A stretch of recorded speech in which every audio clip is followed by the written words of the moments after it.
Come on in, guys. Welcome to the Sit Out Bench. I'm Matt. And I'm Joe. We're two friends from the Midlands who are absolutely die-hard Survivor fans. We're excited for you to join us for pre-season, in-season, and post-season content focusing on Survivor UK. You can follow us on Instagram, on Twitter, follow us, interact with us, and definitely give us a 5-star review on Spotify, Apple Podcasts, or wherever you're listening to the pod. On today's episode, we'll be doing our Week 5 Cast Capital, going through the players and talking about whether their stock has risen or fallen this week. So take your spot on the sit-out bench and let's get started.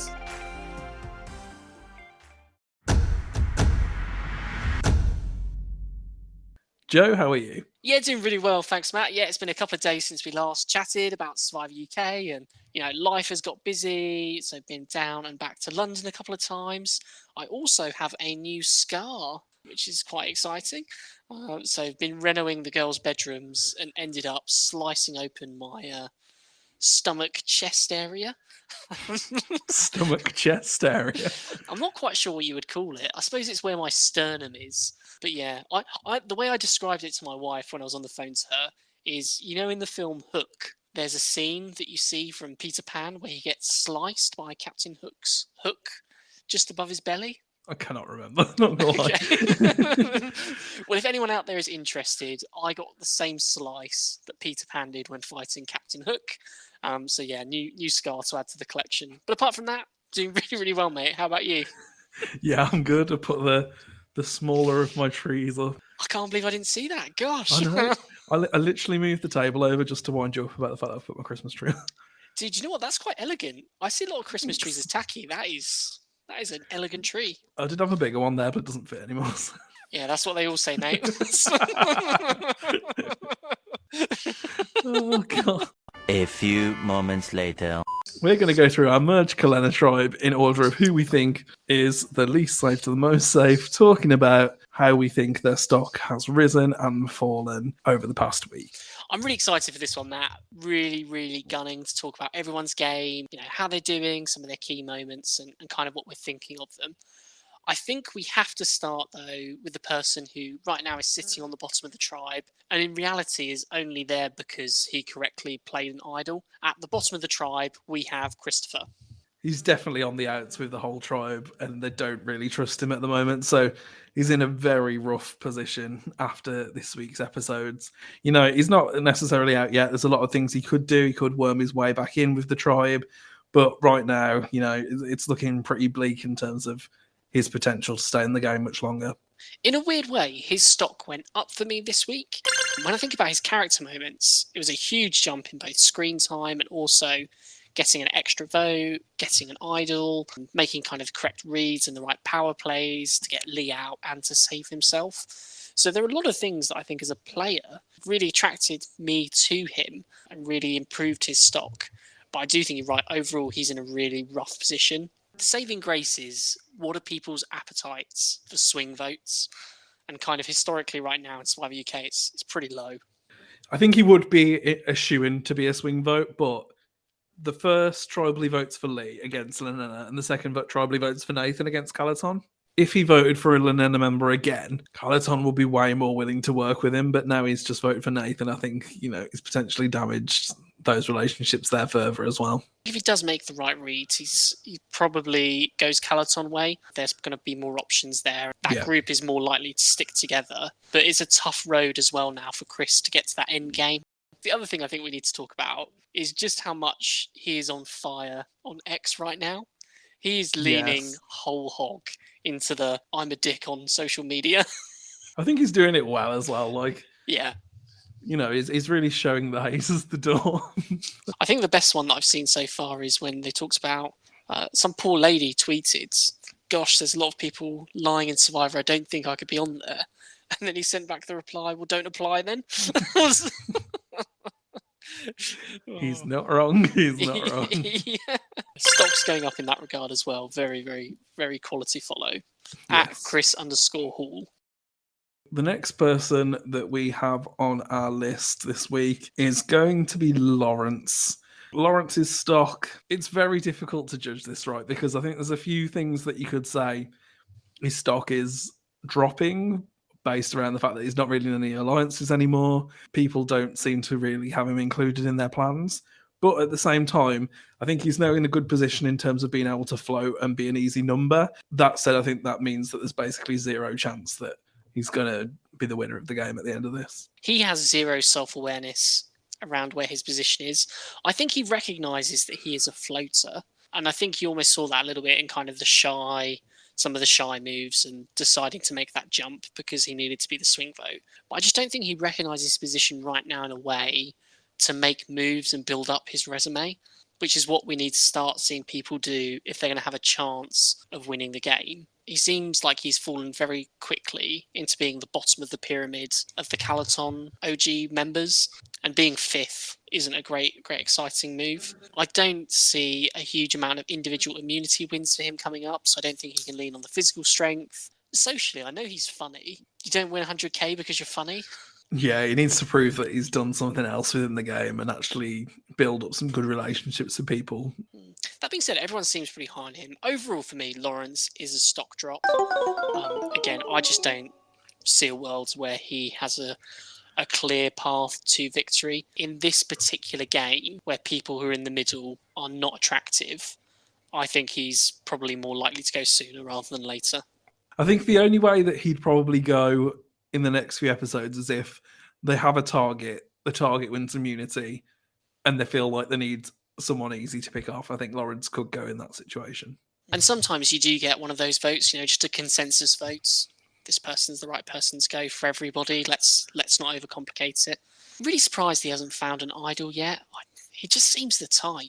I'm not sure that he's looking, to be honest. Yeah.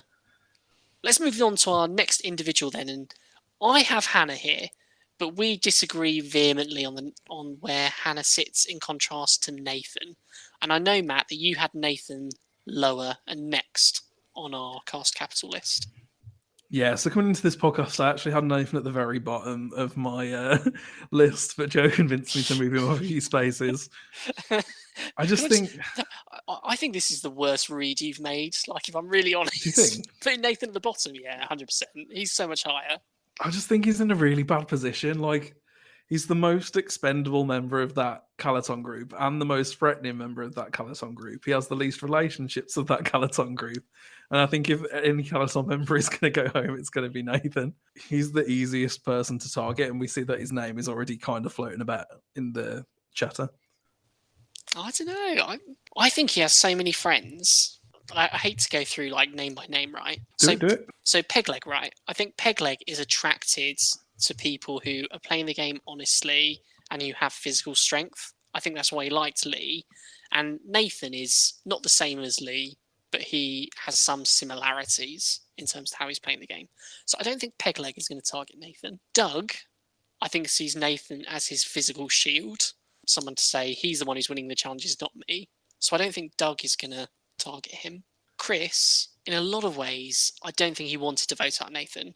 We saw in when he got up to the urn, I was going to say the pot. when he gets up to the urn to vote, he's just saying, the only reason I'm writing Nathan is because my alliance told me to write Nathan. He doesn't want to target him.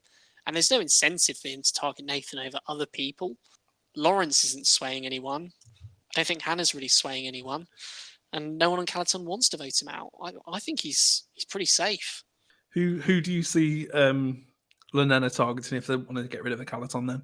Are we including Chris in this as part of the Lenena people? Yeah, so all of the Lenena people, if they want to target one of that group of 4, who are they going for? Matthew. Okay. Yeah, I think Matthew is a much easier sell as well. So assuming that, and I hate doing this because we're sort of just drifting into fan fiction right now and writing 50 Shades of Survivor, but let's it's a big one. Let's assume that as a consensus, people just get rid of Lawrence. They say Lawrence is a floater, just sack him off. Yeah. We then get into this 4-4 split between Calaton and Lenena.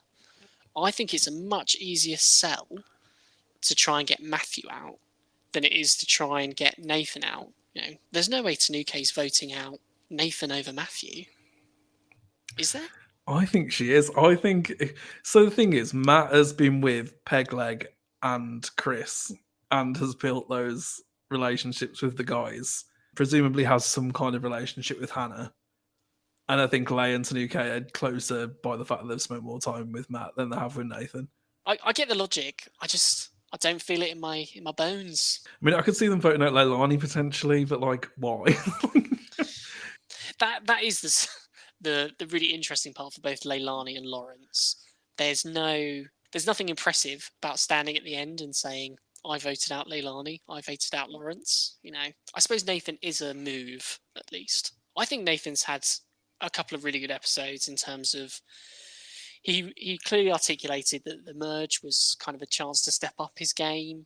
He talks a lot about kind of wanting to make sure that the split in episode 10 was done correctly.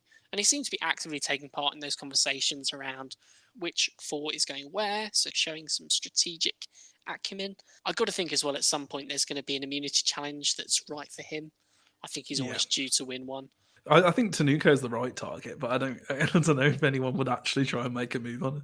Yeah, when in the real world it should be Doug and Tanuke that everyone's going after, but... Yeah. But will it happen? So you had Nathan quite low. I thought he was a bit higher. The person for me who's next on the tribe, though, has to be Hannah. And Hannah has had a very confusing edit. We got into this a little bit in our last podcast where we talked about how under-edited she was. I think it's fair to say we both still strongly feel that way. And memorable moments this week, I think really we could only point to her telling Lee that people are coming. But she's done nothing to kind of mobilise numbers. She doesn't want to be part of the Women's Alliance. I mean, I've literally put in my notes, she's not in any obvious danger, but she also doesn't have any power. And the only reason that I think she's probably safe for the next 2 weeks is because I really don't think Tanuki and Leigh will want to vote out another woman for another couple of votes.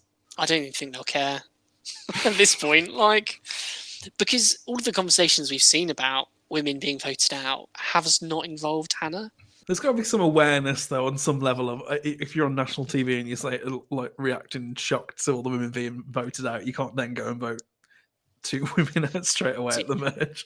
They literally just did that with Ash. This is true. Tanuke literally in episode 9 says, I can't vote out a woman. Then in episode 10 votes out a woman.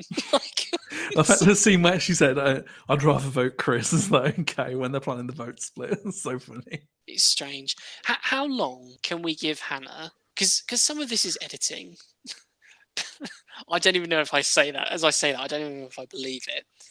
But if she's here, let's say she survives 2 more weeks, right? Like he just said. If we get to episode 13 of 16 and we still haven't seen her or strategy, you know, what do we make of that? can we no longer say this is editing? This is now just you? Because it's not even like there are loads of people in the game anymore to kind of take away time. Yeah.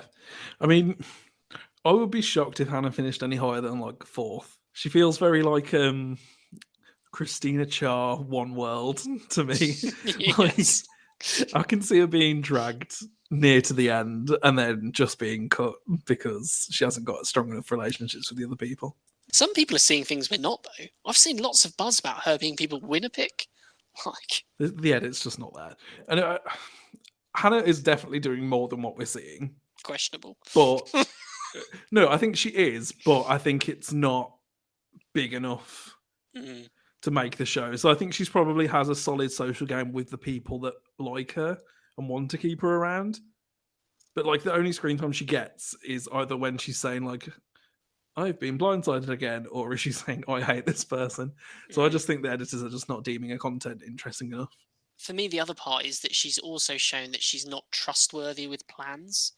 So she had that kind of confessional where she talks about her head being scrambled and not knowing what she wants to do and then telling Lee. Yeah. I think everyone will have seen that and they won't want to include her now moving forward in terms of this is the real plan. Let's move on to someone then that we do have in the same place in the tribe. The next person whose stock we want to talk about is Doug. And a bit of a fall from grace in a little way. Not through anything that he's done himself, but actually just because other people's games have stepped up. This week, some memorable moments from Doug. We saw him winning by default, the first individual immunity of Survivor UK. He did play a great social game, sort of being able to play both sides, be able to bring people in, but incorrectly voted for Ashley in episode 9, and then was a very silent part of the Ash vote out in episode 10. Yeah, definite stock drop for Doug for me this week. I'm just worried about the board, I'll say, as it's being left now. So he has that ish connection to Nathan. He has that ish connection to Lawrence. But then all he's got is his original Lenenas. So he's got Pegleg for definite.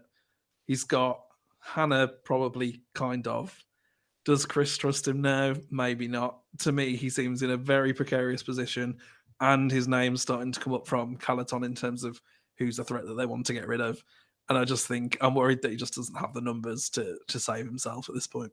Really interesting read from Matthew that he's the one who's identified Doug is a risk. He's playing better than maybe it appears he is. So I do agree with you. I think he's much more on people's radars than he would like to be. This is the second episode into the merge. Absolutely. So the next person we have on our list is Pegleg.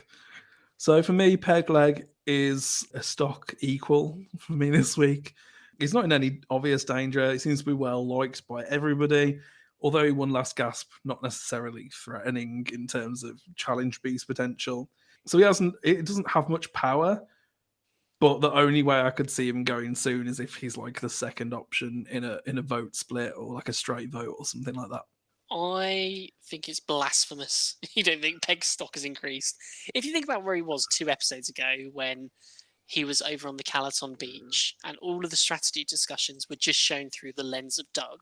If we look at him compared to last week, he has changed from Captain Worf into Spock. He's become this cold, emotionless, calculating, strategic mastermind. I think his stock went up massively in episode 10. Honestly, I was so impressed with how ruthless he was with that plan that even before the immunity challenge had happened, he'd already got everyone signed up to something. Yeah, I would agree that his win equity has definitely gone up. I just think his position's just not good. Yeah. I think he has a story to tell at the end, and he's adding to that story. He's adding to that resume. I think the Ash kill is his. I'm all in on Pegleg, and I've been really impressed that he seems to understand the game a lot more than he lets on. And I think this might be the start of a great post-merge for him in terms of the edit. Yeah, I agree. Does that mean you have him as a stock riser as well? I'll keep him as equal for now. Yeah, I agree with you, Joe, but I'm not going to change my answer. Precisely. So the next person on our list is Leilani. This is the kind of the opposite of Pegleg. So I probably would say stock equal again for Leilani. I think her position just keeps getting better, but I do think her win equity is dropping pretty quickly, especially after the whole "I'm not playing the game" comments. Potentially not going to work out too well at a final tribal. Or it's a genius move for a jury that doesn't also want to play the game. Can you imagine the outcry if Leilani beat Doug like 8-0 at a final tribal? In a lot of ways, the winners have defined the season, haven't they? You often remember the winners by... If Leilani is the winner of Survivor UK, I don't think the season is remembered in the right way compared to if it was Doug that won. Again, that's not Leilani's fault. It's just casting needs to force people to watch 10 seasons of Survivor before they play, so they know what they're getting into. Yeah, she definitely held firm in her position this week. I thought she had some really great moments. My favourite one was her being ruthless and just telling them to say to people, "We don't know who it is." Yeah. That was a really great moment. I thought a really, maybe not intentionally strategic, but a very strategic move and high level strategy, I would say. I think she's going to stand in really good stead from a lot of the immunity challenges that are coming up. Yeah. So many of them now are kind of the balance-based ones, the core strength-based ones that really play into her skill sets. So I do think she has a really good opportunity to go deep. Like I said, socially, she's got good connections. And in some ways, that threat level, as they go deeper, is dropping. But I do agree, the likelihood of her winning also feels it drops every episode, unfortunately. She's going to be willing to play strategically, but only when it's against someone that's against her. And I think that's going to be a problem when you're going into the end game with people that the jury are potentially going to want to vote for more than you. So we both love Leilani. What is the move she could make to be a winner at this point? What's the path to victory for her? She would have to either potentially flip and work with the middle people to gain control over, the Calaton Alliance, or she'd have to find a way to get rid of Tanuke, but I just don't think that's going to happen. I think the only way she wins is if she's sat next to Lawrence and Chris at the end. Yeah, If there is indeed going to be a final three, that is a winning recipe. If anyone else is there, then I don't think she wins. completely agree. Which is pretty scary, to be honest. Because even Christopher, I think that would be it'd be a tight one. Maybe if there's 8 people on the jury, maybe a 5-3. I think in that scenario, Chris should probably win, but I think people might be bitter against him on the jury, and that's potentially how Leilani could win that.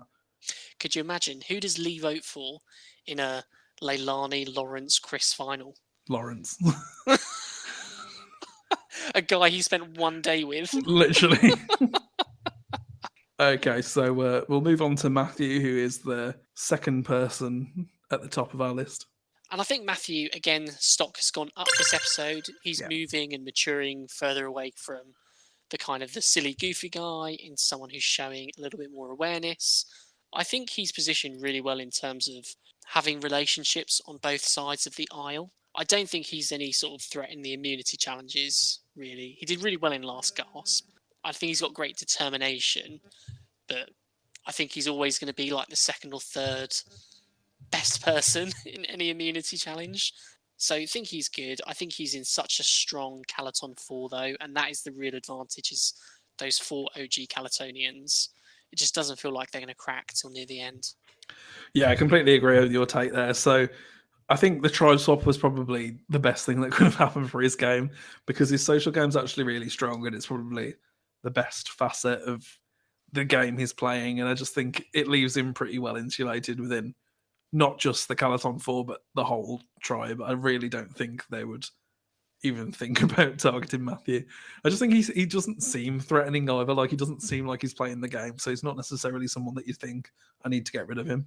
And it's interesting. I think he's playing a type of game where, obviously in that episode 10 Tribal Council, he talked about need to have integrity and to believe in yourself and vote with your conscience, which kind of mirrors the game that he's playing as well, so might resonate with a lot of people on the jury. And I can see quite a few combinations where he is the winner.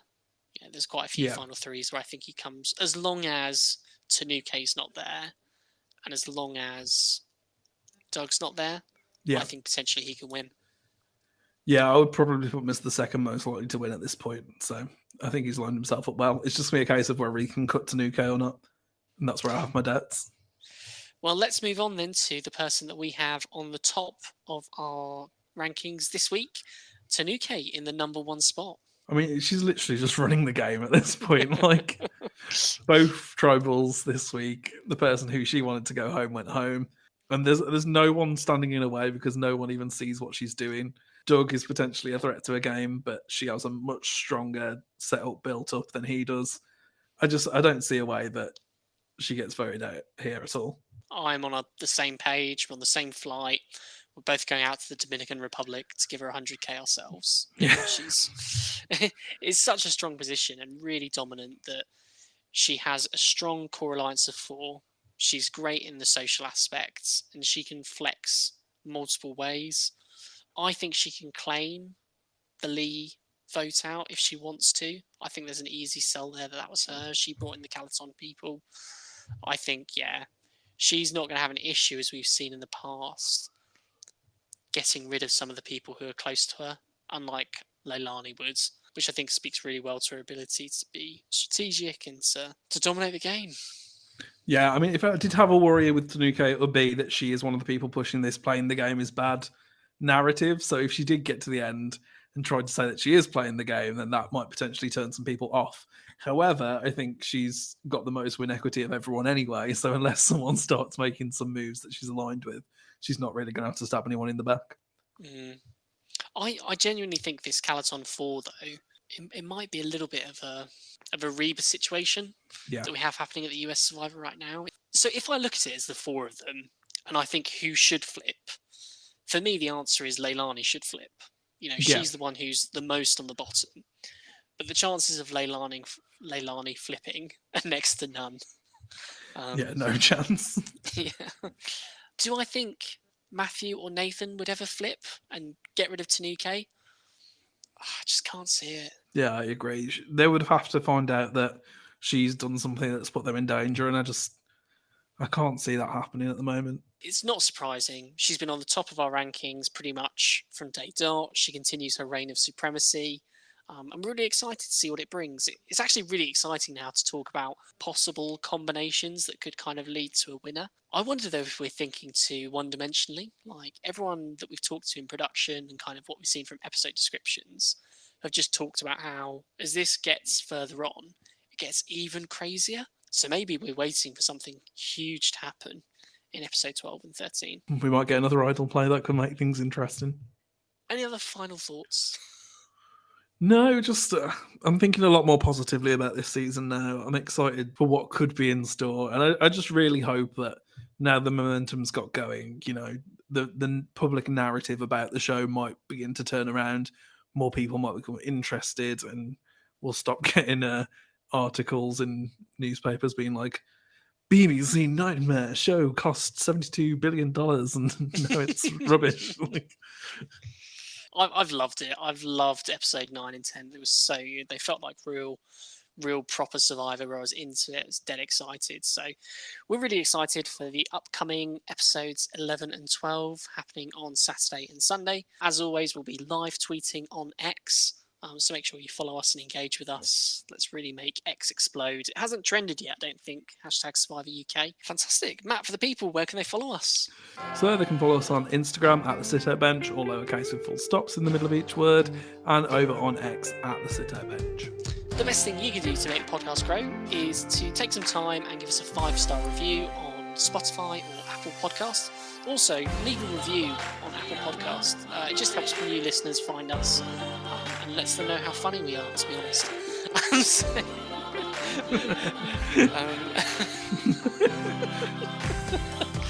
So, from me and Matt, that's everything. See you next time. See you next week, guys.